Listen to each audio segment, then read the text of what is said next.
This is Ian from In 30 Minutes Guides. I'm going to show Mac users the easiest way to obscure an email address on an image file using Mac Preview. Let's get started. So I have this image, it's a screenshot of something, and let's say I wanted to share this image with other people, but I didn't want to show this particular email address. And for your information, this email address is not sensitive. It's a kind of a public email address that anybody can use. But let's say that I wanted to make sure that nobody could see what this is. I'm going to annotate it so it's basically obscured. I don't need to use Adobe Acrobat. I don't need to use Photoshop or anything like that. Basically, all I need to do is open up the image in Mac Preview, and to do that, you just basically right-click over it in Finder, open with Mac Preview, make sure that that's the program you're using.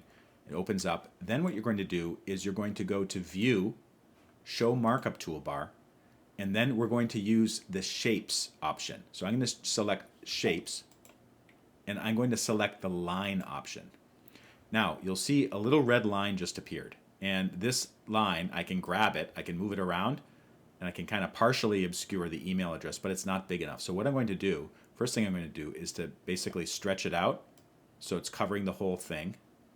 Next thing I'm going to do, I'm going to go to the it looks like 3 lines. It says shape style. Select that, and then make sure the biggest option is selected. So that's like a black bar.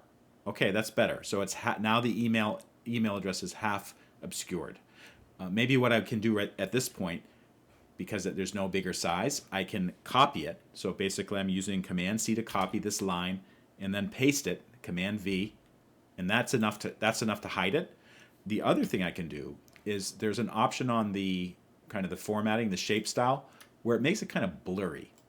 And I like to do that, make sure that it's big enough. All right, this is as big as it's going to get. And then the other thing I do is change the color. So I'm going to select the color selector for the shape. Right now it's red. I'm going to change it to gray.